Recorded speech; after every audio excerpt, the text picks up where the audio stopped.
contato comigo, a Clarice e o Fabiano, que estão aí na linha de frente dessa live, certo? E espero que eu corresponda às expectativas aí, tá?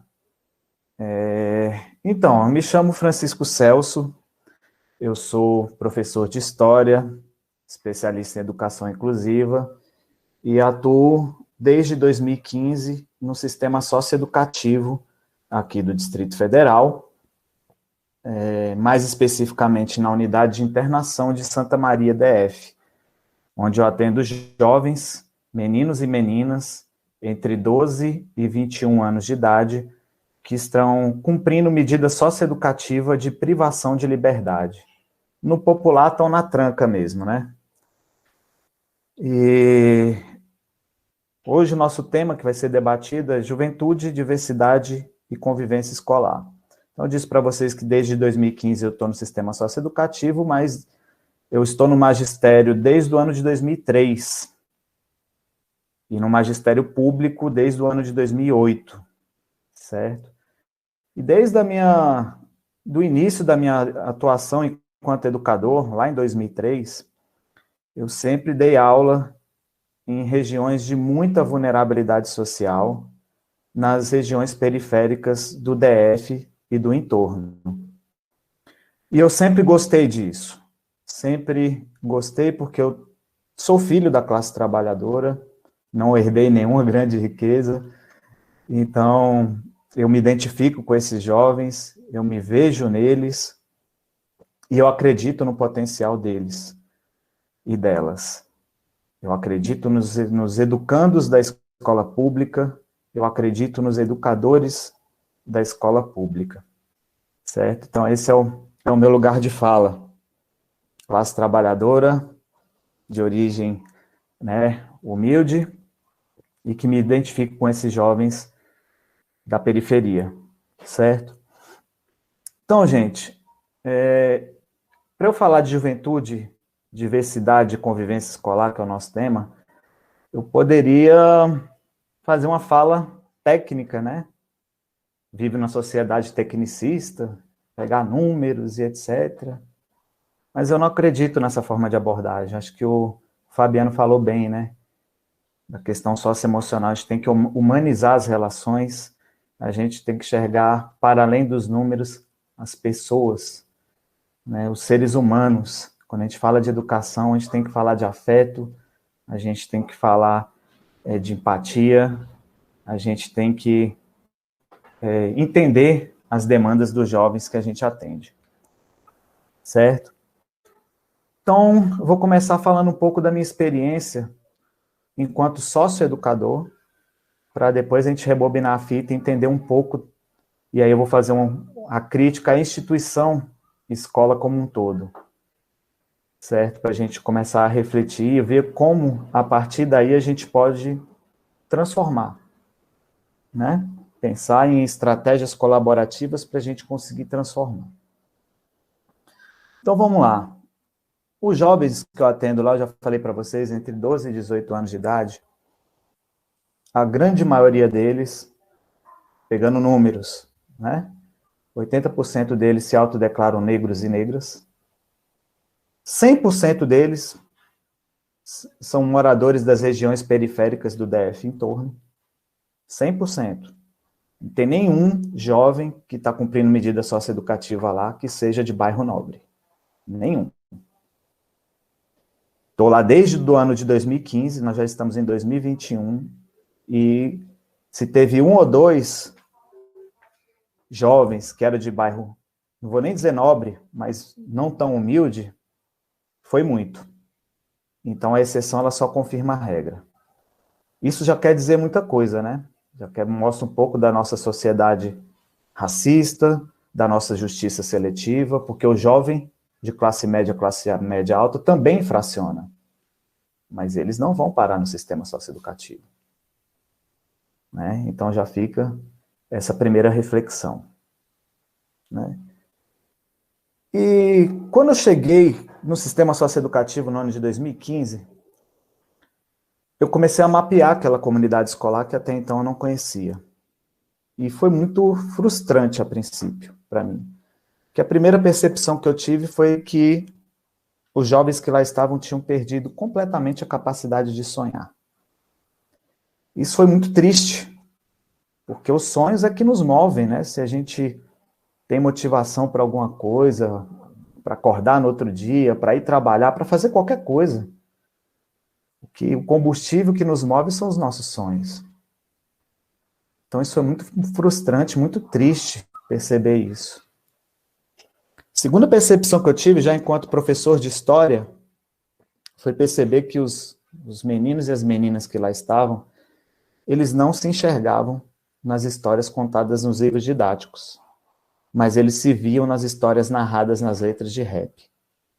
Então comecei a desenvolver um projeto que hoje é conhecido mundialmente, multipremiado, que é o Projeto RAP, Ressocialização, Autonomia e Protagonismo, em alusão ao gênero musical rap, né? Que é uma sigla do inglês, o RAP, Rhythm and Poetry, que significa ritmo e poesia. E eu ressignifiquei essa sigla, trazendo para a realidade do sistema socioeducativo como sendo ressocialização, autonomia e protagonismo. Então, no Projeto RAP, eu utilizo o rap como ferramenta pedagógica para dialogar com os jovens que eu atendo. Certo? Eu costumo dizer que não fui eu que escolhi o rap como ferramenta pedagógica. Foram os meus alunos que escolheram o rap como ferramenta pedagógica. Talvez eu tenha sido o camarada que teve a sensibilidade de, como diz Paulo Freire, de perceber que nossos estudantes não são copos vazios e que eles carregam letramentos com eles que muitas vezes nós, educadores, não carregamos. E como eu disse, lá 100% são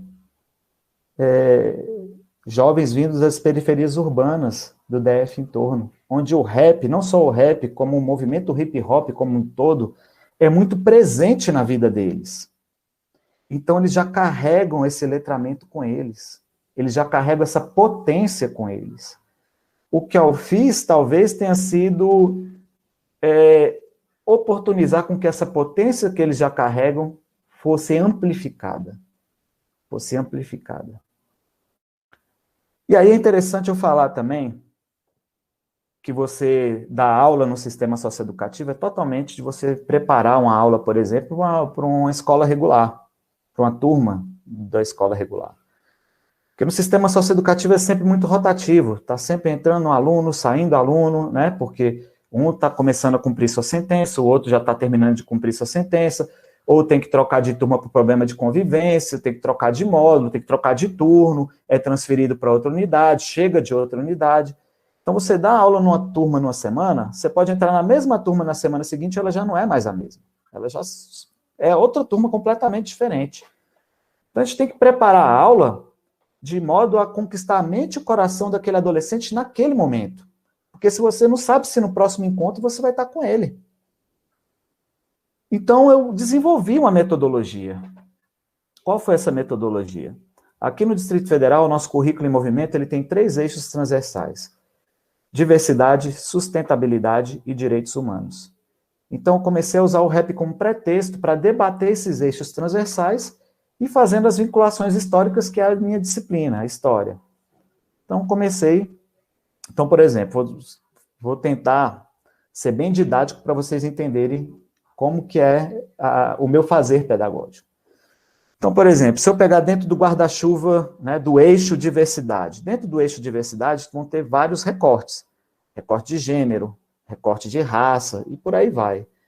Então, por exemplo, se eu for trabalhar a questão racial com eles, eu posso pegar como pretexto o Negro Drama dos Racionais MCs, posso pegar Carta Mãe África, do GOG, né?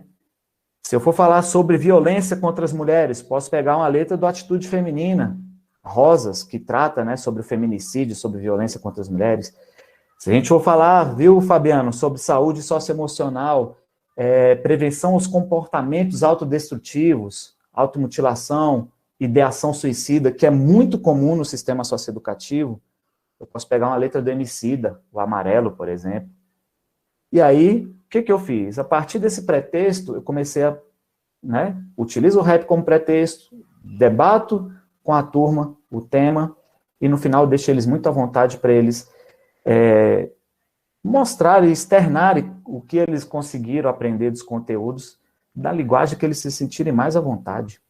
Deixa eles bem tranquilos em relação a isso. Então, muitos deles expressam por meio de poesia, outros por meio de redação, alguns por meio de desenho, e a grande maioria por letras de rap. E aí eu, além de educador, sou produtor cultural e militante do movimento hip hop. Eu comecei a costurar parcerias e a gente começou a musicalizar essas letras. E além de musicalizar as letras de rap, a gente aproveitou todo o material. Nada que eles produziram ficava perdido. Nada, nada, nada. Certo? Então a gente já tem 2 livros publicados, então as redações, os desenhos, as poesias, estão todas compiladas em 2 livros que a gente já lançou. Esse foi o primeiro livro, Para Além das Algemas, Se a História Nossa Deixa Que Nós Escreve, e o título do livro é em desacordo com a norma culta da língua portuguesa de forma proposital, porque a gente entende que o preconceito linguístico é uma ferramenta de exclusão e a gente quer justamente combater qualquer forma de exclusão. A gente é contra qualquer forma de exclusão e a gente queria que eles se expressassem do jeito deles, com as gírias deles, sem entraves nenhum, né? E ficou muito bacana o resultado. Depois a gente lançou um segundo livro chamado Socializando Sonhos. Então, para vocês verem, lá no início eles tinham perdido a capacidade de sonhar. Agora eles já estão conseguindo socializar os sonhos deles. Nós temos 2 CDs lançados e vamos lançar agora o nosso terceiro livro esse ano. Vamos lançar mais 2 EPs esse ano também. O último que a gente lançou foi em dezembro de 2010, em plena pandemia. Então, mesmo com a pandemia, eles continuaram produzindo, certo? E o projeto foi ganhando reconhecimento, né? Hoje a gente tem um campo de atuação que a gente, além de trabalhar dentro da Unidade de Internação de Santa Maria, a gente faz um trabalho preventivo nas escolas regulares, porque a gente entende que é preferível a gente fazer esse trabalho preventivo e evitar com que o jovem entre no ciclo infracional do que tentar romper esse ciclo depois que ele já entrou. Porque é muito mais difícil romper esse ciclo depois que o jovem já entrou no ciclo infracional. E fazemos também um trabalho de acompanhamento de egressos. Então, quando o jovem termina de cumprir sua sentença lá na Unidade de Internação de Santa Maria, a gente continua acompanhando eles aqui fora, inserindo eles num ciclo virtuoso, próximos de referências positivas. Então, vários jovens estão participando de simpósios, saraus, seminários, slams de poesia, batalha de rima, campanha publicitária, festivais de músicas, certo? E conseguindo, inclusive, ter um retorno financeiro, recebendo cachê por essas apresentações, certo? Mas vamos lá. Onde eu quero chegar? Juventude, diversidade e convivência escolar. Esses jovens que a sociedade costuma rotular, né, de meninos e meninas violentos e violentas, eu vou dizer uma coisa para vocês. Eles não são meninos e meninas violentos e violentas.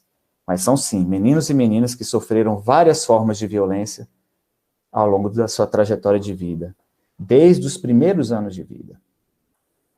Né? Esses meninos que muitos rotulam como garotos e garotas problema, não são garotos e garotas problema, são garotos e garotas com muitos problemas. Com muitos problemas. E eles frequentaram as escolas regulares. Eles frequentaram as escolas regulares, antes de chegar no sistema socioeducativo.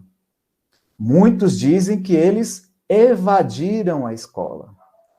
E quando a gente para escutá-los, a gente percebe que não é bem assim. A gente percebe que não é bem assim.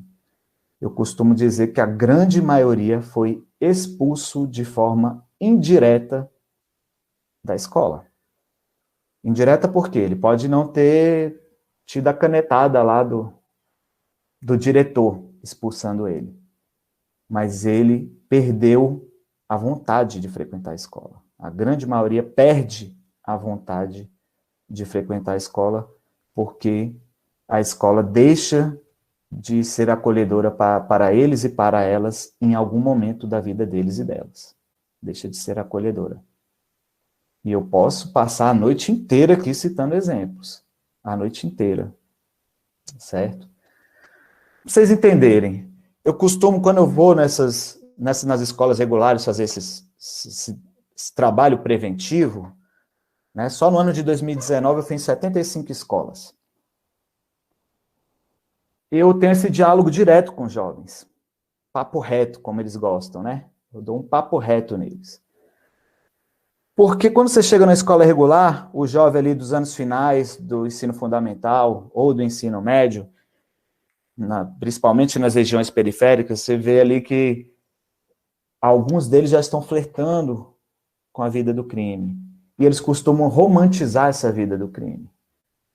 É comum, já escutei várias vezes, do jovem falar assim, eu vou partir para o arrebento mesmo porque não dá nada porque eu sou de menor.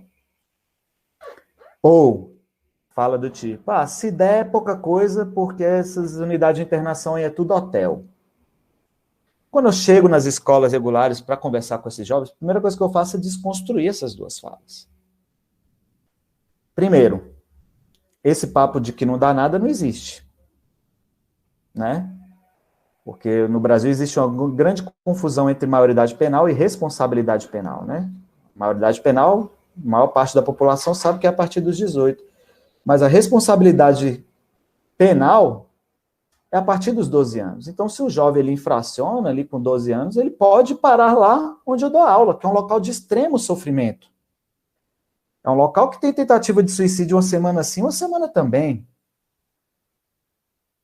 É um local onde sabe, quando eu dava aula nas escolas regulares, eu contava os dias para tirar minhas férias, para descansar com minha família, se tivesse uma graninha sobrando, viajar, enfim. Hoje eu tiro férias com um aperto no coração, porque eu sei que quando a escola não gira lá dentro, eles passam até 22 horas e meia, na tranca, porque eles só têm direito a 1 hora e meia de banho de sol, isso quando os agentes não sacaneiam. Então eu dou esse choque de realidade quando eu vou conversar com os adolescentes. Eu falo, olha, não tem nada, esse papo de que não dá nada não existe. Porque se você partir para a vida infracional, você pode parar lá dentro e ficar de 6 meses a 3 anos, num local de extremo sofrimento, né? E não tem nada de hotel. Qual hotel que você frequenta que vai ter que uma pessoa para te visitar, por exemplo, tem que passar por uma revista vexatória ficando pelada e tendo que agachar num espelho? Que hotel é esse que você frequenta que é assim? Né? Que hotel que você frequenta, que você vai ficar num cubículo lá com mais 3 jovens, com um sanitário ali dentro do próprio quarto, e que você pode ficar até 22 horas e meia sem poder sair de lá. Que hotel é esse? Né? Que hotel é esse que os hóspedes que estão lá do seu lado estão se automutilando, estão amarrando a Tereza no pescoço e tentando suicídio? Que hotel é esse? Então, a parte desse choque de realidade com eles. E é interessante falar um pouco de números, mas sem desumanizar esses números. O jovem, quando ele entra na unidade de internação de Santa Maria, a grande maioria, quase 100% deles, entra ali com 14, 15 anos de idade. 14, 15 anos de idade. Só que eles deixaram de frequentar a escola, que eu não vou falar que eles evadiram, eles deixaram de frequentar a escola bem antes. Geralmente com 11, 12 anos, lá no 6º ano do ensino fundamental. Certo? Então, aí, de quando ele deixou de frequentar a escola até ele parar na unidade de internação, até ele começar a vida infracional, passam-se uns 3 anos aí. Então, uma coisa que é importante ser dita é que o estudo ele ainda é o escudo. Quanto maior a escolarização dos nossos jovens, menor a chance deles entrarem para a vida infracional. Quem está dizendo isso não é o professor Francisco, são os números. Então, também passo esse papo reto para eles, né, para eles darem continuidade ao processo de escolarização deles. Certo? Mas é importante a gente pensar por que esses jovens estão deixando de frequentar a escola tão cedo, no 6º ano do ensino fundamental, geralmente. Por que que isso acontece? Eu não sou dono da razão. Eu estou trazendo aqui uma abordagem baseada na minha vivência. Mas eu quero compartilhar essa minha vivência com vocês. E eu quero fazer um apelo para todos os educadores, educadoras e toda a comunidade escolar como um todo. Pais, alunos, servidores da limpeza, da cozinha, da portaria, comunidade escolar. Nós temos que fazer com que o ambiente escolar seja mais acolhedor. Porque muitas vezes o ambiente escolar, que era para ser acolhedor, ele acaba se mostrando hostil para esses adolescentes. Eu vou citar um exemplo aqui para vocês. Como eu disse, eu poderia passar a noite toda citando exemplos. O uso do boné aqui, ele é um ato político contra a criminalização da cultura urbana, contra a criminalização da cultura periférica, que muitas vezes é reforçada dentro do ambiente escolar. Quando que eu passei a utilizar o boné como ato político? Desde o ano de 2010, quando eu atuava numa escola de ensino fundamental, atendi anos iniciais, né? A escola atende anos iniciais e finais, eu dava aula para os anos finais. E eu dava aula nessa escola desde o ano de 2008. E no ano de 2010, essa escola tomou uma infeliz decisão de alterar de forma unilateral, sem consultar a comunidade, o regimento escolar.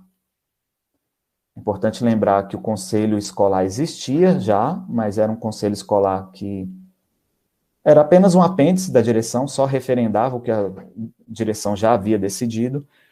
E nessa decisão unilateral de mudar o regimento, eles proibiram o uso de qualquer adereço na cabeça. Boné, gorro, touca, qualquer adereço na cabeça ficou proibido. E eu me recordo bem que eu tinha uma aluna que ela, mesmo nos dias de muito calor, de extremo calor, ela ia de touquinha para a escola. Por conta da nossa sociedade racista. Ela tinha vergonha do cabelo dela, que era muito crespo. E a partir do dia que a escola mudou esse regimento e proibiu o uso de adereço, essa menina deixou de frequentar a escola. Infelizmente, eu não tive mais notícia dela. E ela pode ter sido mais uma a ter sido, de repente, ali, tentada pelos convites das esquinas da vida. E quando a escola deixa de acolher, a rua acolhe. Porque o cara que está lá na esquina, ele quer apenas recrutar mais um adolescente. Ele não está preocupado se o adolescente usa touquinha ou se não usa. Se ele usa boné, se não usa. Se ele está de chinelo, se não está. Não está preocupado com a vestimenta dele, não está preocupado se tem tatuagem, não está preocupado com a orientação sexual. Ele simplesmente acolhe. Mas, infelizmente, essa acolhida dele é para outras finalidades. Então, eu citei esse exemplo, mas eu poderia citar vários. Eu já vi vários alunos, meus ex-alunos, deixando de frequentar a escola por professar uma fé numa religião de matriz africana e com suas continhas no pescoço, pendurada no pescoço, e ser vítima de piadinha, de apelidos, e a escola não saber como lidar com essa situação, e simplesmente o jovem para de frequentar. Jovens que são homoafetivos, vi vários deixando de frequentar a escola por não se sentir acolhidos e acolhidas. Então esse é o primeiro desafio, a gente tornar o ambiente escolar mais acolhedor para todos e todas, para todos e todas. Isso é o que a gente chama, né, que a gente chama de educação integral, né, é trabalhar todas as dimensões humanas e não somente os conteúdos. Então, a gente se preocupar em temáticas como diversidade, como direitos humanos, fazer com que, de fato, isso faça parte do PPP da escola, que seja trabalhado não em datas específicas, mas ao longo do ano letivo e transversalizados em todas as disciplinas, que a comunidade seja envolvida nessas ações, não só os estudantes, toda a comunidade escolar, todos os segmentos sejam envolvidos nessas ações, envolvidos e envolvidas nessas ações, certo? Para que a gente consiga tornar o ambiente mais acolhedor para todas e todos, né? Que a gente vê muito isso, né? Nossa sociedade, ela é forjada no patriarcado, é forjada no racismo, que são estruturantes no nosso país, e a gente vê a naturalização dessas formas de discriminação. E no ambiente escolar não é diferente, muito esse tipo de reprodução, certo? Eu costumo falar para os meus estudantes, olha, o apelido, a piadinha, ele só é apelido, só é piadinha, se ele tiver graça para os dois lados. Se ele tiver graça por um lado só, ele não é apelido, ele não é piadinha. Ele é ofensa. Ele é humilhação. E pior de tudo, ele é desumanização. Se a gente pegar qualquer apelido de cunho preconceituoso, a gente vai chegar à conclusão que eles têm o intuito de desumanizar o outro. Quer ver? Eu vou citar alguns exemplos para vocês. O camarada racista, quando ele quer ofender uma pessoa negra, geralmente ele chama de quê? Macaco ou macaca, dando uma característica animal a um ser humano. Olha que cruel isso. Isso é uma tentativa de desumanizar o outro.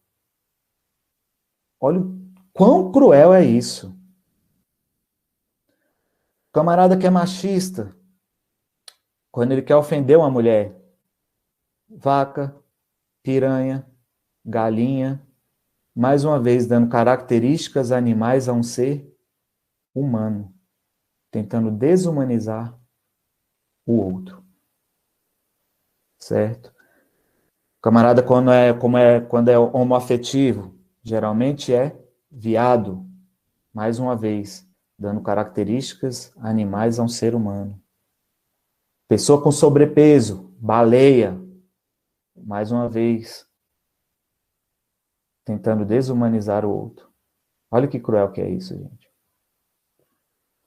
Então a gente precisa fazer o exercício da alteridade, da gente se colocar no lugar do outro, da gente sentir, né, Fabiano? Falar de sentimento, não só educação, não é só estudo, só raciocínio, é sentimento também. A gente tem que sentir o que o outro sente.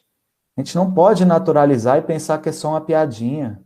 A gente tem que intervir na hora, porque senão a gente vai estar sendo cúmplice. E o silêncio, ele é cúmplice de todas as formas de violência. A gente não pode se silenciar ou presenciar qualquer forma de violência. E aí entra outro viés cruel da nossa sociedade, que geralmente a pessoa que é vítima dessas formas de violência, ela que é taxada de violenta, porque ela pode aguentar 1, 2 vezes, 3 vezes, mas ela vai aguentar a semana toda, vai aguentar o mês todo, vai aguentar o ano letivo todo? Não. Vai ter uma hora que essa pessoa vai estourar, porque ela não tem sangue de barata. E aí, na hora que ela vai lá e parte para a agressão, ela que é taxada como violenta. E ninguém enxergou as várias formas de violência que ela veio sofrendo. E talvez por isso esse jovem deixou de frequentar a escola.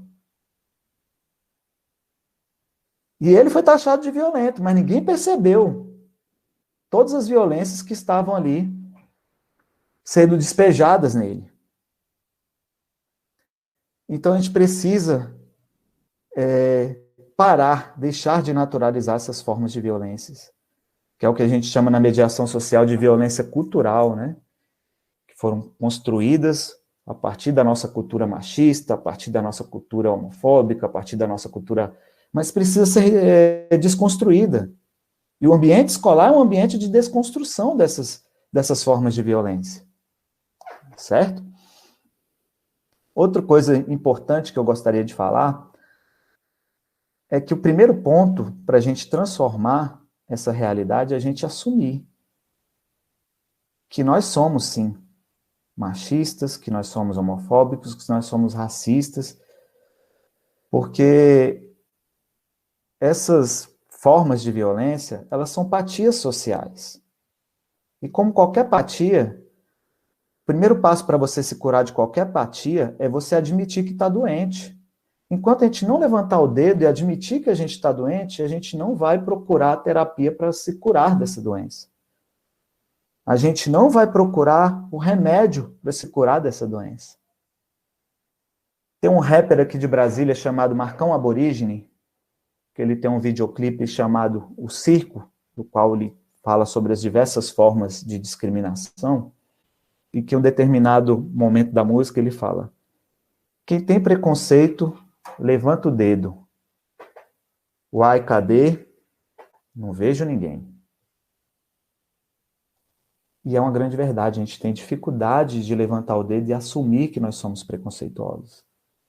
E a gente precisa ter a coragem de levantar o dedo e assumir. Para a gente, a partir daí, a gente se transformar, se ressignificar, e aí a gente ir também ressignificando e transformando os nossos pares, né, do micro para o macro. São ações micro que impactam no macro. Certo? Isso, vocês podem fazer o teste na sala de aulas de vocês. Se vocês perguntarem assim para os alunos de vocês, vocês já presenciaram alguma forma de discriminação na escola? Todo mundo vai levantar o dedo. Se vocês perguntarem se vocês conhecem alguém preconceituoso na escola, todo mundo vai levantar o dedo. Agora, na hora que você perguntar, quem é preconceituoso aqui? Ninguém vai levantar o dedo. Então, se todo mundo conhece alguém na escola que é preconceituoso, mas na hora que você pergunta, onde estão os preconceituosos, ninguém levanta o dedo, onde é que estão esses preconceituosos? É esse o ponto que eu quero chegar. A gente não se assume, a gente não se assume como preconceituoso, nem individualmente, nem coletivamente. E a gente precisa assumir isso para a gente conseguir transformar essa nossa realidade. Outro ponto importante que eu não posso deixar de falar é o que a gente chama na psicologia social de indignação narcisista. Narciso, acredito que a grande maioria conheça, personagem da mitologia grega, né?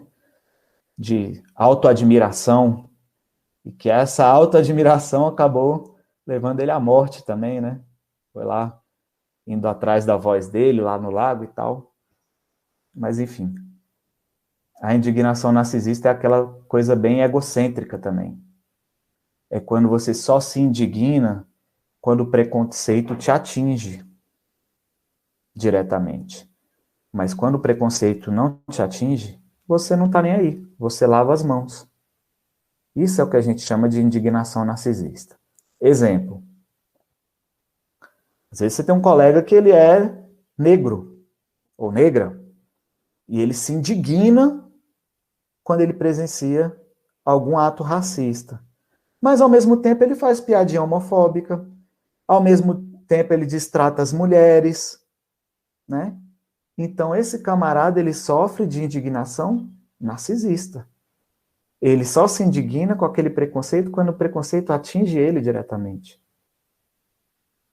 Às vezes tem um camarada que é homoafetivo e se indigna com qualquer ato de homofobia, mas ao mesmo tempo ele é racista, ao mesmo tempo ele é classista, ao mesmo tempo ele cultua o corpo perfeito, é gordofóbico. Então esse camarada, ele sofre de indignação narcisista. Então nós temos que ser contra toda e qualquer forma de discriminação, independente dela atingir a gente ou não. Tem um poema do Bertolt Brecht que ele fez para criticar o Holocausto, né? O Holocausto que vitimou mais de 6 milhões de judeus de forma sistemática, né? Na Alemanha nazista, comandada por Hitler. E o nome dessa poesia muitos de vocês devem conhecer, chamada Intertexto. Mas eu vou ressignificar. Eu vou trazer o intertexto do Bertolt Brecht, mas pegando elementos desse nosso bate-papo de hoje aqui. Só um minutinho para eu beber uma água. Então vamos lá. A minha versão de Bertolt Brecht aí. Primeiro, vieram buscar os negros. E eu não me importei. Sempre tive a pele clara. Depois, vieram buscar os homossexuais. Mais uma vez eu não liguei. Sempre fui heterossexual. Depois vieram buscar os judeus. Mais uma vez não liguei. Eu sempre fui católico, até que vieram me buscar. E já não tinha ninguém para lutar do meu lado. Pegaram a visão, galera? Se a gente não se indignar com a piadinha que fazem com o nosso colega, se a gente não se indignar com o apelido racista, homofóbico, machista que colocam em nossos colegas, quando a gente for a vítima de alguma dessas formas de preconceito, discriminação, ofensa, humilhação, desumanização, ninguém vai estar do nosso lado para lutar com a gente. Certo? Então, fica essa reflexão, certo?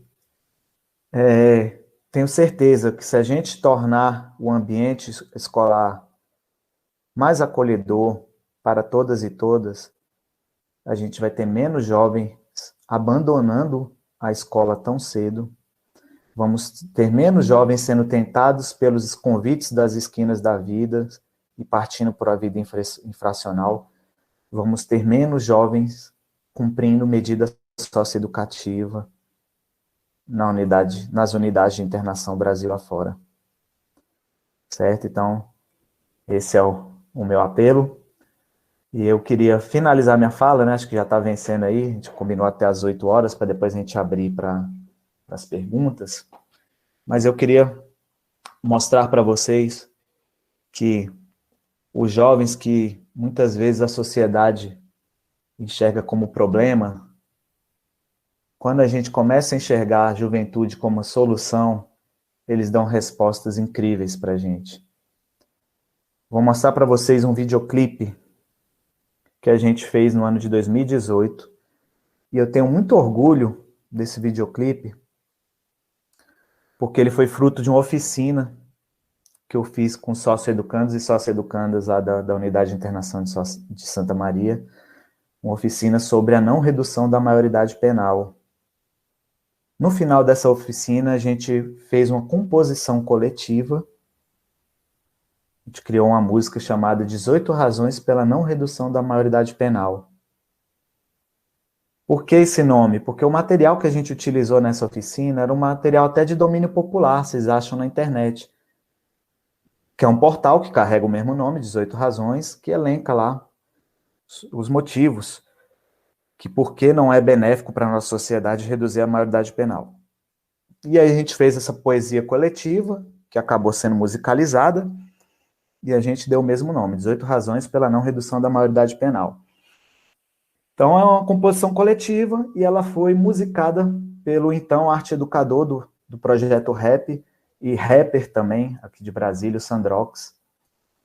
E tem um valor sentimental para a gente, porque o Sandrox ele nos deixou no último dia 27 de abril, vítima da Covid, com apenas 40 anos de idade.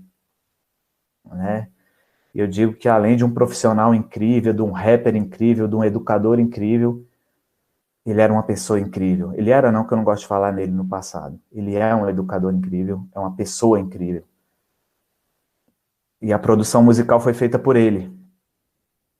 Então ele fez todo o arranjo musical dessa composição coletiva, e depois a gente fez um videoclipe, e é legal que foi um videoclipe totalmente protagonizado pelos adolescentes. Desde montagem de roteiro, a captação das imagens, a edição, foi toda protagonizada pelos meninos e as meninas da Unidade de Internação de Santa Maria.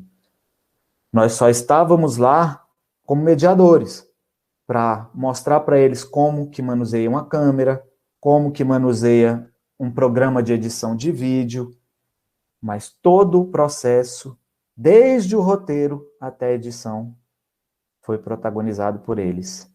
E eu queria socializar com vocês aqui o resultado, para vocês verem que eles são potência, eles não são problema. Então, licença, gente, vou compartilhar minha tela aqui com vocês, para vocês assistirem aí, depois eu abro para a gente conversar.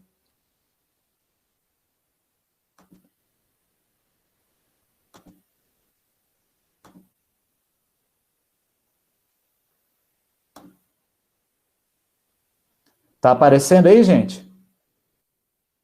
Tá aparecendo aí para vocês? Sim. Então, vamos lá.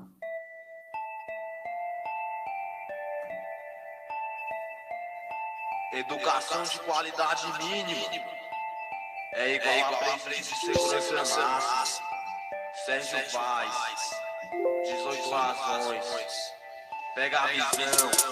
Você não pode me ver, mas pode me escutar. Então preste atenção no que eu tenho pra falar. Time maioridade não é a solução. 18 razões pela não redução. Você não pode me ver, mas pode me escutar. Então preste atenção no que eu tenho pra falar. Time maioridade não é a solução. 18 razões pela não redução. Tenho 12 anos, respondo pelos meus atos. Cometi um erro e fui responsabilizado. Cumprindo minha sentença, unidade de internação. Esse papo de igualdade, sei que não existe não. O ECA com medida, senso educativo. Unidade internação te oferece vida bandida. O ambiente deveria ser de reeducação, mas a estrutura que eu vejo mais parece uma prisão. Querem mudar as leis, mas não cumpre as que existem. Vamos cobrar do Estado e de todos que se omitem. Diminuir maioridade, não reduz a violência. O que vai acontecer é triplicar a residência. O sistema prisional já é superlotado. Somos o terceiro país com mais encarcerados. São mais de 500 mil na escola do crime. Que não recupera ninguém, só maltrata e oprime. Eu vejo muito passando no balanço geral. Que tem menor apreendido no centro da capital. Menos de 1% estão na vida bandida. Contrariando o que diz programas sensacionais. Não podemos fazer a exceção virar regra. Cada igual da Atena e tu desce além. Tratar o efeito e não a causa é uma contradição. Mais direito, menos grátis, essa é a solução. Jorge Marginal não surge do acaso. Ele é o fruto da ausência e da omissão do Estado. Pro governo é mais fácil prender do que educar. Transmitindo o problema ao invés de melhorar.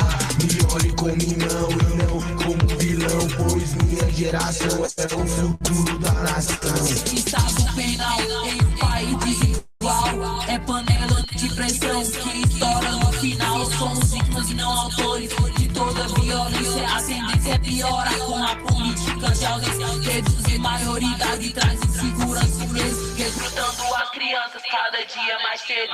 Você não pode me ver, mas pode me escutar. Então preste atenção no que eu tenho pra falar. Time maioridade não é a solução. 18 razões pela não redução. Você não pode me ver, mas pode me escutar. Então preste atenção no que eu tenho pra falar. Time maioridade não é a solução. 18 razões pela não redução.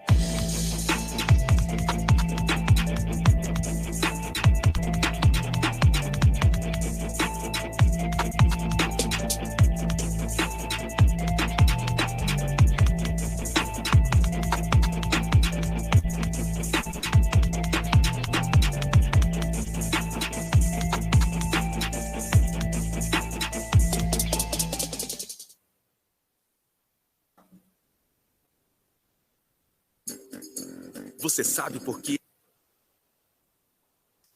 Então é isso, gente. Espero que tenham gostado e abro aí para a gente fazer nosso bate-papo agora. Obrigado, Francisco. Caraca, primeiro acho que eu falo aqui em nome de todo mundo. Acho que primeiro agradecer pela tua fala aí, pelo compartilhamento.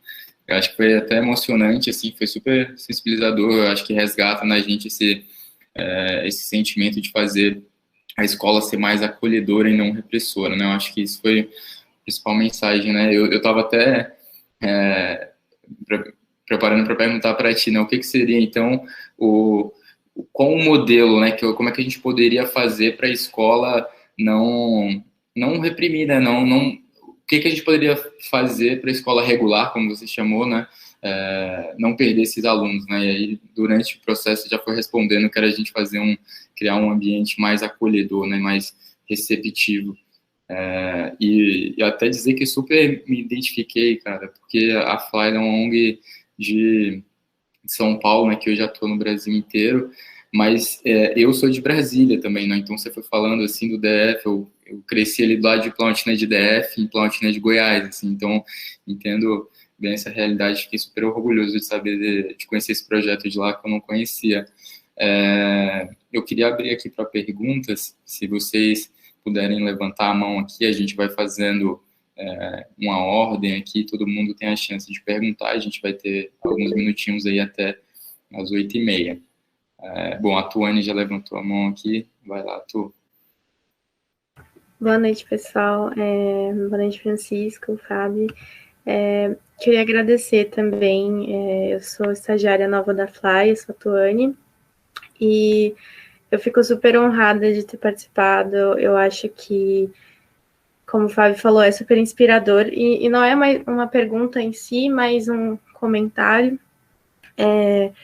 Eu vim de Relações Internacionais, eu estou finalizando minha graduação agora, e eu venho de um lugar privilegiado, e eu estudo, meu tema assim, de estudo, até meu trabalho de conclusão de curso foi educação e cultura, mais ligado, né, para relações internacionais, mas colocando a cultura como um fator totalmente potente, né, um fator transformador. Então, é muito interessante que você traga isso na prática, porque por mais que eu tivesse lido muito, né, para o TCC, quando você realmente vê a experiência e vê isso no Brasil, na nossa realidade, na periferia, e você vê realmente o impacto da cultura. Então, eu queria te parabenizar, assim, pela sua ação. Eu queria que mais pessoas, né, assim, mais educadores, não só educadores, mas a sociedade civil como um todo, enxergasse a cultura como um fator transformador. E é mais ou menos isso meu comentário, acho que é só para agradecer e também falar que eu estou super inspirada e feliz de ver o resultado. Então, Tuane, cara, eu costumo reproduzir uma frase da Fernanda Montenegro, que eu me identifico muito com essa frase, que ela diz que educação sem cultura é esqueleto sem musculatura. Então, o que eu tento fazer é dar uma musculatura para o meu fazer pedagógico, utilizando as várias linguagens artísticas, né? Porque o projeto Rap, eu utilizo o rap como porta de entrada, porque é o que eles se identificam.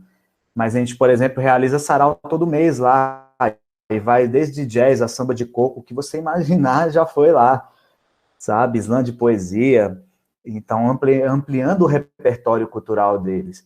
E é isso, assim, por mais, eu acredito que a linguagem artística, ela toca muito mais as mentes e os corações dos nossos jovens do que qualquer discurso eloquente. Eu posso ter, ter uma bagagem enorme, sei lá, para trabalhar a questão racial e ter um discurso bem afiado sobre isso, mas na hora que eu coloco um Negro Dama dos Racionais, vai tocar muito mais os moleques do que meu discurso, não tem jeito, saca? Então a gente tem que entender a linguagem que eles querem, né? A gente não pode chegar de cima para baixo, a gente tem que horizontalizar as relações, chegar de igual, como eles dizem, né? Tem que chegar de igual e construir junto com eles. Legal, maravilha. A Gisele levantou a mão aqui. Antes da Gisele falar, eu só queria comentar aqui de algumas pessoas que já foram colocando no chat aqui também o quão gostaram, né? A Marilis falou que muito bom, a Edna também agradeceu pela partilha, a Vânia já perguntou aqui qual seria a possibilidade da escola dela ter acesso, né? Que ela ficou encantada, a escola de Osasco, inclusive a Vânia é uma super parceira aqui da Fly. Acho que depois você pode compartilhar também como é que funciona o projeto. Você falou que foi em algumas escolas, 75 escolas só em 2019. E antes da Gisele falar, eu só queria também pedir que cada pessoa, quando for fazer a pergunta, se apresente, fale de onde se é professor, qual é o perfil, também para o Francisco entender. Seja bem-vinda, Gisele, vai que é tua.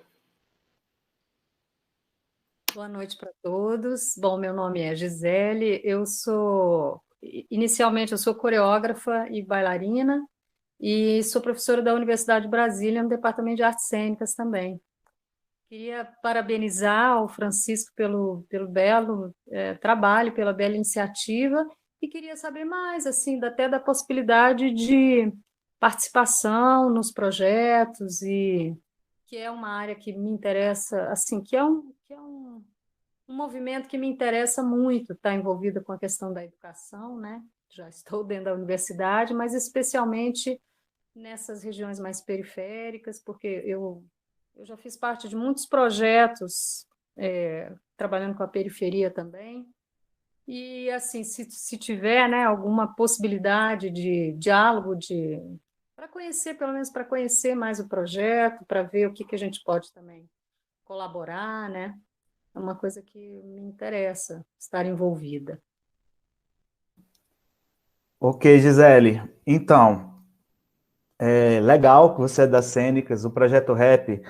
Hoje as pessoas associam muito a minha pessoa, mas ninguém faz nada sozinho, né?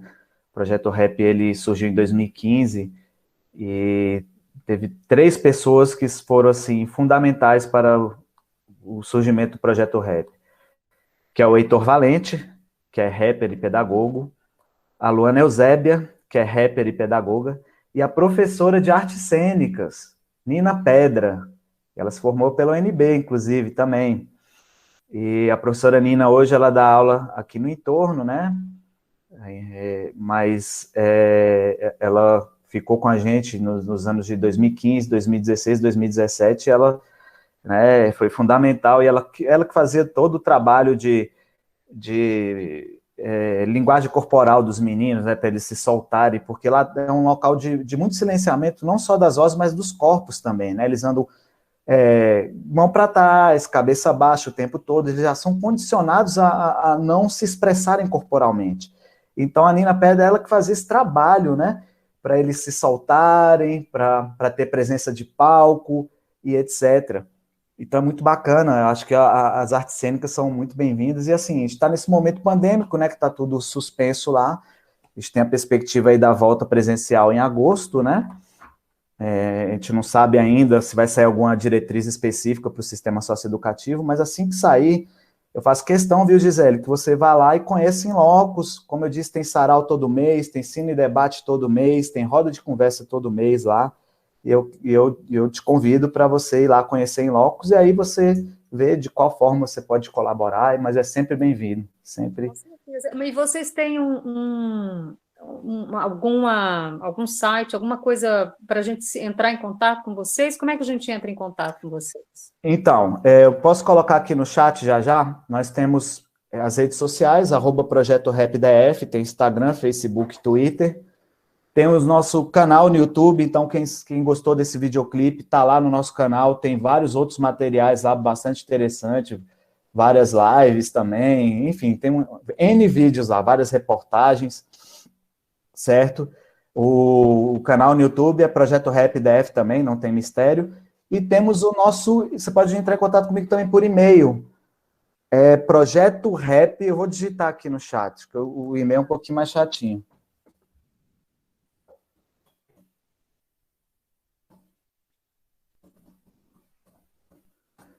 É esse aí, Projeto Rap UISM, que é a Unidade de Internação de Santa Maria, @gmail.com.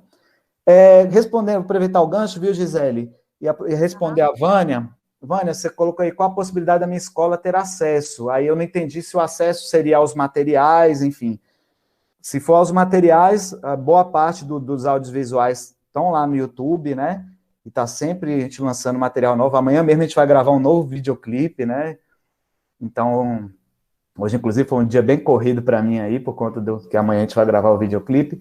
E os livros eu tenho em formato de PDF, né, que é mais fácil de chegar até vocês, então posso disponibilizar, só me chamar lá pelo e-mail, falar que quer ter acesso aos livros, eu posso mandar o livro em formato de PDF. E os arquivos de áudio também das nossas produções musicais, né, do CD, por exemplo, eu posso mandar também os arquivos de áudio por e-mail, né, desse CD, e a gente já está com mais 2 EPs promocionais que está em fase de mixagem e masterização, né, então vai sair ainda esse ano mais 2 CDs, e o nosso terceiro livro também vai sair esse ano. Aí eu posso compartilhar com vocês por e-mail.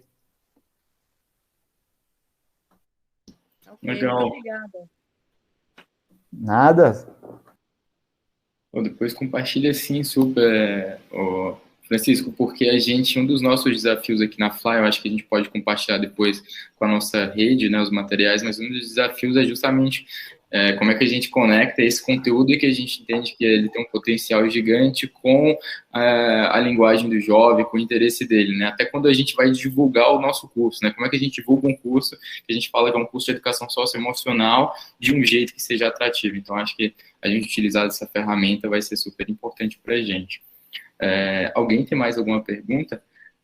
A Vânia comentou aqui, ó, que na verdade é a tudo, maravilhoso o projeto, por favor, compartilhe. Então, ela super agradeceu aqui.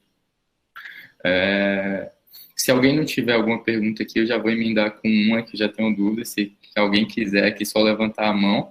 Mas a gente viu, Francisco, que você ganhou até um prêmio de, sei lá, entre um dos 50 melhores professores do mundo, né? Queria que você falasse um pouco, não exatamente do prêmio, que eu acho que isso é um detalhe, né? No fim das contas, o que impacta é o maior, mas como é que isso foi mensurado, assim, né? Você hoje atua só no Santa Maria, atua em escola também, como é que é essa atuação mensurada e como é que você vê esse papel também do educador, né? Do professor, até fazendo um gancho um pouco com o que eu tinha comentado lá do como é que a gente pode evoluir com essa escola regular. Cara, então vamos lá. O projeto REP, como eu disse, ele existe desde 2015, mas a gente passou por um processo de reconhecimento a partir do ano de 2017. Em 2017, a gente ganhou o prêmio Itaú Unicef, etapa local. No ano de 2018, né, o ano seguinte, a gente ganhou o mesmo prêmio na etapa local, regional e nacional, e a gente teve uma visibilidade muito grande a partir daí. E aí o projeto não parou o processo de reconhecimento, né? No ano de 2019, esse videoclipe que eu exibi para vocês, o 18 Razões pela Não Redução da Maioridade Penal, ele foi exibido no 52º Festival de Brasília do Cinema Brasileiro, e sem falsa modéstia foi o mais aplaudido. Aí, no ano de 2020, a gente ganhou o selo de práticas inovadoras na educação pública do Distrito Federal. Ainda em 2019, esqueci de dizer, a gente fez uma campanha para o Conselho Federal de Química, uma campanha de nível nacional, né? Com a música chamada Rímica, que é Rima com Química, né? Em homenagem aos 150 anos da tabela periódica. E em 2020 também, ano passado, eu fui selecionado entre os 50 melhores professores do mundo pelo Global Teacher Prize, que é considerado o Nobel da Educação, né? E ganhamos também o prêmio Ring of Pace, com um curta-metragem que a gente fez chamado Sobrevivendo no Inferno, no ano passado, que justamente é um material que a gente produziu preocupado com a saúde socioemocional do sócio-educando, sabe, Fabiano? Falar de saúde socioemocional. Porque se para a gente tá difícil esse momento pandêmico, imagine para um jovem que está 7 meses sem receber visita, por exemplo. Então, se eu disse para vocês que lá já tem muita automutilação, muita tentativa de suicídio, nesse momento pandêmico, isso está elevado à última potência. A gente produziu um material chamado Sobrevivendo no Inferno, que está lá no nosso canal, que ficou muito bacana, a gente ganhou um prêmio na Rússia, chamado Ring of Pace. Certo? Ganhamos também, no ano passado, o prêmio Cultura Brasília 60, esse ano ganhamos o BSB 2060, né? Ganhamos o edital para a gravação do videoclipe, que é esse que a gente vai filmar amanhã. Então, o processo de reconhecimento ele não para. Mas eu costumo dizer que o seguinte, o que eu acho mais legal nesse processo de reconhecimento é que a gente está conseguindo pautar positivamente o sistema socioeducativo para a sociedade. Porque os telejornais só mostram o sistema socioeducativo quando tem uma tentativa de fuga, quando tem uma rebelião, só pautas negativas. E lá dentro existem grandes profissionais, existem jovens muito talentosos, e que ninguém olhou para eles, e que ninguém olha para eles. mas quando alguém se atreve a olhar para eles, eles mostram que eles vão longe. Gisele levantou a mão novamente. Fabiano, não sei se eu respondi essa pergunta, que você acabou falando um monte de coisa. Não, eu fui Ficou faltando algum ponto? Ficou faltando algum ponto? Não, eu acho que podia... Era só esse ponto do reconhecimento super, era de como a gente, com essa vivência toda, né, não só no Santa Maria ali, mas também nas escolas, você falou, como é que a gente pode trazer mais isso para o dia a dia, né? A gente tem muitos professores, educadores aqui que estão nesse dia a dia com a escola, como é que a gente pode implementar isso amanhã, na próxima semana, na prática? Então, eu acho que o principal ponto é horizontalizar as relações e humanizar as relações. Não tem fórmula mágica, né? A gente tem que, primeiro, conhecer a comunidade onde a gente atua, porque aqui, como eu disse, aqui é uma realidade. Aqui, os meninos escolheram o rap, não fui eu que escolhi. Mas talvez em outro contexto e outro local vai ser outra coisa que vai tocar eles, tocar a mente, os corações deles e não o rap. Então, a primeira coisa, a gente tem que conhecer a comunidade onde a gente está. E para isso a gente tem que horizontalizar as relações. Porque muitas vezes a gente quer chegar com a coisa pronta, é aquela parada do achismo, eu acho que isso vai dar certo, mas a gente não parou para escutar o nosso aluno. A gente não pode chegar com algo pronto e achar que nosso aluno vai gostar. Tem que partir dele. Então a gente tem que horizontalizar as relações, tem que escutar eles têm que ser partícipe de todo o processo, desde o planejamento da nossa aula, a gente tem que envolver nossos alunos, até a avaliação. Até a avaliação, que a avaliação ela não é do aluno, a avaliação ela é do processo pedagógico. E se algo está dando errado, a gente não pode culpar só o aluno. A gente tem que avaliar todo o processo pedagógico novamente. Então, acho que esse é o primeiro ponto. Fabiano, eu vou te falar uma parada. Eu fui um camarada que eu não fui um estudante exemplar. Eu tive problemas com a escola. Eu reprovei 2 vezes. Eu não me senti acolhido na escola. Vocês me vêm falando hoje aqui com uma certa desenvoltura, mas eu era um jovem extremamente tímido e que eu deixei de frequentar a escola porque eu me sentia constrangido dentro da escola. Porque tinha uma professora específica que ela me constrangia, porque ela chamava os alunos para resolver problema lá na frente. Porque ela tomava tabuada da gente lá na frente. Na minha época ainda tinha isso. Eu pareço jovem, mas eu já tenho 41 anos, vou fazer 42. E ela me constrangia. E eu perdi a vontade de ir para a escola, porque, para vocês terem ideia, os primeiros seminários que dividia a turma para apresentar, eu não conseguia apresentar, eu tremia os lábios, até os lábios eu tremia as pernas, tremia tudo, não conseguia. Então, eu era um jovem extremamente tímido. Então, eu perdi a vontade de ir para a escola porque eu era constrangido dentro da escola. Sabe? Então, acho que a gente tem que ter essa sensibilidade, sabe? Quando eu entrei para o magistério público no ano de 2003, eu fiz uma promessa para mim mesmo, que eu jamais ia constranger um aluno meu. E até a presente data, 20/7/2021, eu venho conseguindo cumprir essa promessa, sabe? Então, a gente precisa humanizar as relações, como eu disse, fazer o exercício da alteridade, ver que quem está ali do outro lado é ser humano, que tem sentimento, que tem... sabe, que tem dificuldades, que tem limitações, mas que essas dificuldades a gente tem que estar ali para, de forma coletiva, a gente fazer com que cada um consiga o seu melhor, sabe? E não usar essa dificuldade, de repente, para segregar, para excluir, ou para constranger, sabe? Então, acho que não tem fórmula mágica da paz, mas eu acho que se a gente parar para conhecer a comunidade onde a gente está inserido, se a gente parar para escutar nossos alunos, eles vão dar os caminhos. Eles vão dar os caminhos. Eles não são copos vazios. Vamos lembrar do Paulo Freire. Maravilha. Obrigado, Francisco, por compartilhar também sua experiência. Eu vou abrir aqui para as 2 últimas perguntas, da Tuane e da Gisele, que levantaram a mão, mas, novamente, que a gente teve alguns comentários, da Miédia, dizendo: Francisco, fiquei sem palavras para descrever o que você colocou aqui para a gente, projeto maravilhoso, merece todas as premiações, parabéns pelo trabalho lindo, humano, essencial e principalmente acolhedor. A Denise também colocou: parabéns pelo trabalho, e que ser reconhecido como professor na nossa sociedade é motivo de orgulho. A Marilis também reconheceu aqui, né, falou que era um prazer conhecer você, agradeceu pela oportunidade. Vânia também está parabenizando, Leandro, e aí eu vou abrir aqui novamente para a Tuane fazer a pergunta dela, depois a Gisele, para a gente finalizar. Minha pergunta é super rápida, mas na questão de expansão do projeto, eu acho que já tem um impacto muito forte localmente, né?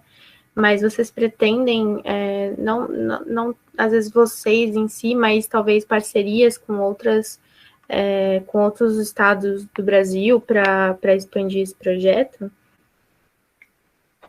Então, a minha vontade é que se torne uma política pública, né?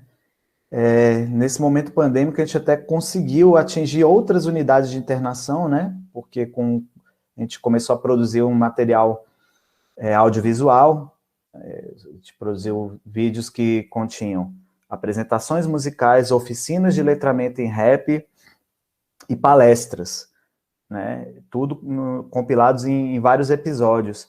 E a gente fez uma parceria com a gerência do Sistema Socioeducativo aqui do DF, e esses vídeos foram exibidos para todas as 8 unidades de internação aqui do DF, né?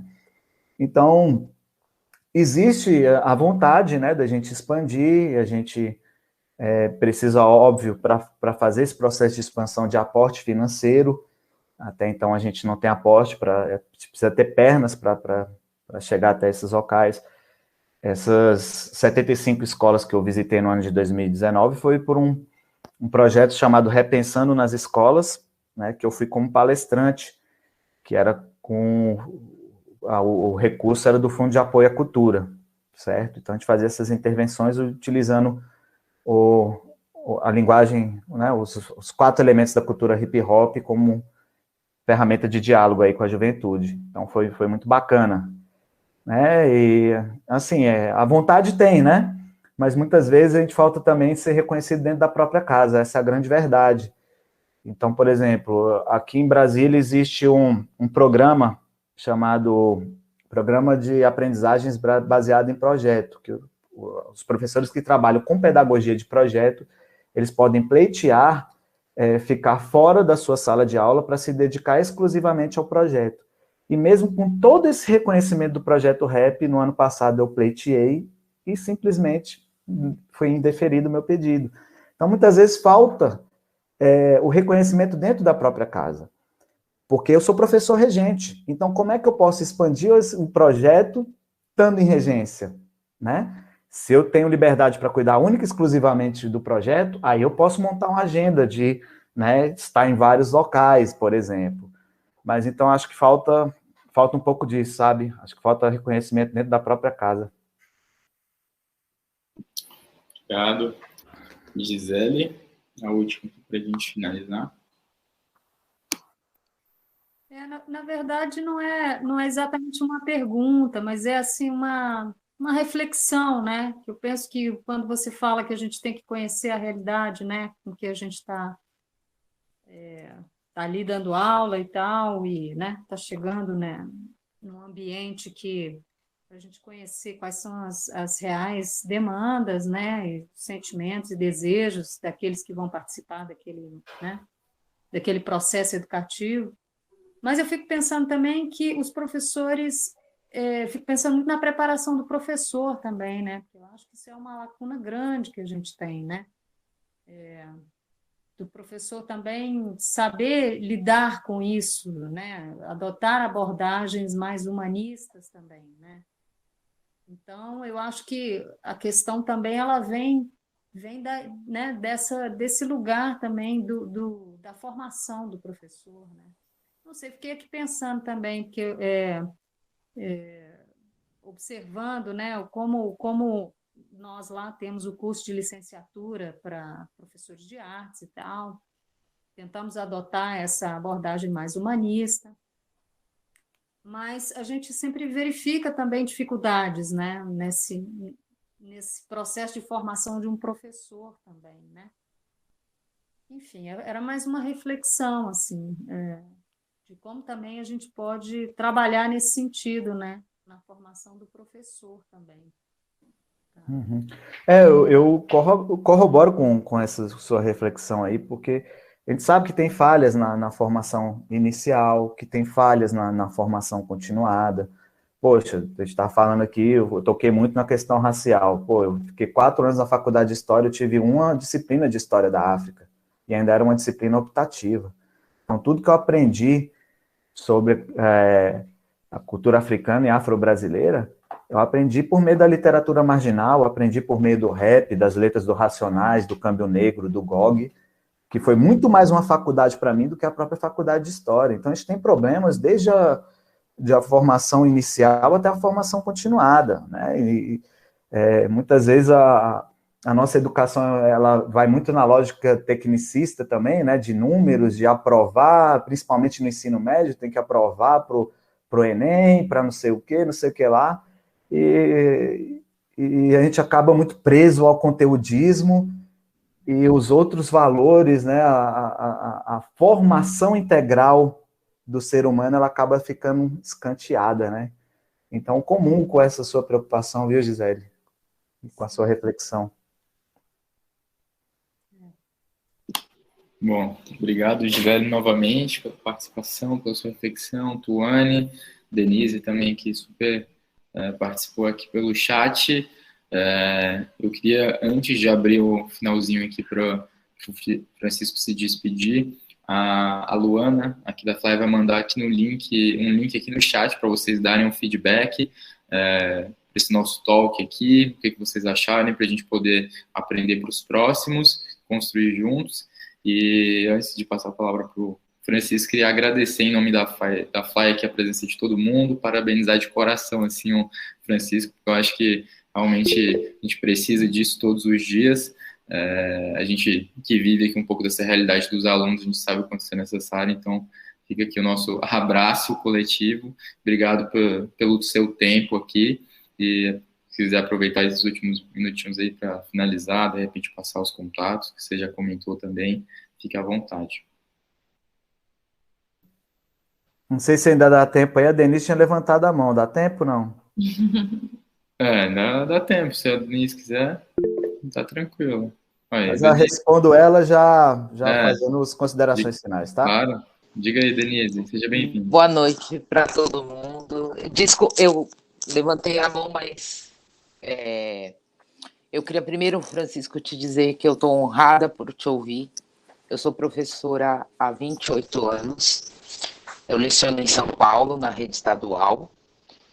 E é gratificante ver um trabalho de um professor sendo reconhecido mundialmente, né? Poucos professores sabem da sua existência, mas eu sou uma das que sabem e sou muito grata pelo seu trabalho. Eu queria ter a oportunidade de aprender com você e de saber tudo que você sabe, porque eu já, como eu brinco, né? Mas é sério, eu tenho meio século, mas eu ainda tenho muito para aprender, porque a minha educação não foi essa de tratar sobre as questões raciais, enfim, sobre tudo isso que vem sendo dito atualmente, mas eu busco bastante. E dentro da sua fala, eu queria saber como que a gente faz para modificar, ou para tentar, na verdade não é modificar, é para tentar integrar, né, aquilo que acontece na sociedade, modifica. Então, por exemplo, a sociedade é racista, é homofóbica, tudo isso aí que se coloca atualmente. Mas como que a gente integra o que já existe, né? Os dados, o conteúdo, a nova didática, como se você, além do seu projeto, você tem uma visão de integrar tudo isso para ter uma educação diferente, né, dentro das escolas. Porque aqui em São Paulo está se tentando, mas a gente sabe que o que está no papel é muito diferente do que acontece dentro da realidade da escola. Como as pessoas costumam falar, né, dentro do chão da sala de aula. Mas, assim, é muito diferente, né? E, às vezes, não basta a gente só conhecer o aluno ou conhecer a comunidade, enfim. Mas como integrar tudo isso, a gente lógico, a crítica existe, é boa, eu tenho consciência disso. Mas, assim, para ter uma integração onde a gente consiga unificar de uma maneira para a sociedade também mudar, né? Porque a gente modifica alguns, a gente não consegue atingir todos. E você, como professor, sabe disso, né? Como que a gente vai modificar? Eu sei que é trabalho de formiga. Gente, eu passei por todas as mudanças educacionais. Eu me formei, eu entrei na faculdade com 16, me formei com 20 e dou aula desde os 18. E eu estou com 51 anos de idade. Então, eu passei por todas as reformas educacionais que tiveram. Mas eu fico pensando que com tudo que se tenta fazer, sempre tem algo mais, mas assim, não vai, né? Além de ter eu acredito que deveria ter uma continuidade política que não existe, mas que deveria existir. Além disso, o que a gente pode fazer lá no chão mesmo para realmente modificar, entendeu? Assim, de uma forma integradora, verdadeiramente integradora, porque esse trabalho é fantástico, né? Quem dera eu saber tudo que você sabe, mas assim, é fantástico, mas ele transforma aqui, transforma ali, não transforma um todo, entende? Eu não sei se eu me fiz entender. Eu entendo sua angústia, mas não é diferente aqui no DF também, não, sabe? A gente sabe que, como você diz, muitas vezes a gente tem políticas de governo e não políticas de Estado, a gente não tem uma continuidade nas políticas públicas, e muito do que está aí, às vezes, não é colocado em prática, vira letra morta. Se a gente pegar a Lei 10.639, que torna obrigatório, né, o ensino da história e cultura africana e afro-brasileira, você tem ações pontuais de alguns professores, mas grande parte simplesmente ignora a lei. Então, ela acaba virando letra morta. Então, a gente tem que fazer a nossa parte. Acho que, sabe, eu sempre tive isso. Onde eu passei, onde eu atuei, eu ia fazendo trabalhozinho de conquista. Às vezes você começa ali, uma coisinha despretensiosa, aí vem seu colega e se identifica e começa a trabalhar junto contigo. E o Projeto Rap, inclusive, foi isso. Eu percebi que os meninos se identificavam com o rap, e comecei a baixar uns instrumentais de rap na internet. E eles tinham as letras deles, começavam a cantar, eu botava meu notebook, eles começavam a cantar, pegando meu pincel e fingindo que era microfone, para vocês terem ideia. E aí essa professora de artes que eu falei para a Gisele, ela viu o trabalho, gostou e começou a trabalhar junto comigo. E aí a gente começou a fazer um primeiro sarau, e aí começaram a ver as produções dos meninos, a gente costurou parceria, então é trabalho de conquista, sabe? Assim, sempre vai ter os resistentes. Tem gente lá na unidade de Santa Maria que torce o nariz para o projeto até hoje. Você imagina, você trabalhar com um ritmo que é criminalizado, que é tido no imaginário social como som de bandido, você levar isso para dentro da unidade de internação. Eu sofri boicote pra caramba. A professora Nina, que é a professora de artes, ela não sofreu boicote não, ela sofreu perseguição. Perseguição mesmo. Acusando ela de uma sorte de coisas que tudo falácia, tudo para querer boicotar o projeto. Por quê? Aí entra também outras questões. Ela era o lado mais frágil, né? Por ser mulher numa sociedade machista, por ser contrato temporário. Eu sou professor efetivo, ela era contrato temporário. Então foi tudo para cima dela. Então, o processo de reconhecimento e visibilidade foi bom nesse sentido, que até para quem torcia o nariz, né, na hora de aparecer na foto, quer aparecer. Então, até quem torcia o nariz hoje já fica mais tranquilo, porque sabe que pelo menos tá aparecendo na foto também, sabe? Então, assim, sempre vai ter a galera que é resistente, a galera que é conservadora, que quer lá, como diz, continuar na sua aulinha cospe giz, e, enfim, não tem muito o que a gente fazer nesse sentido. Acho que a gente tem que fazer a nossa parte e tentar fazer o trabalho de conquista. E é aquilo. São ações micro que às vezes você pensa que não vai ter impacto, quando você vê, o tempo vai passando, você vai ver que tem um impacto grande, né? Esse discurso é muito utilizado na sustentabilidade, né? Ações micro que impactam no macro e ações macro que impactam no micro. Nosso papel de educador é fazer o nosso micro papel para que uma microparte no mundo mude, certo? E sem ter pressa de ver o resultado. É fazendo de coração, construindo com os meninos, escutando eles, e eu acredito que dessa forma as coisas vão ali, né? De tijolinho em tijolinho, a gente faz um castelo belíssimo. Beleza? Obrigada. E aí, queria já partir para as considerações finais, gente.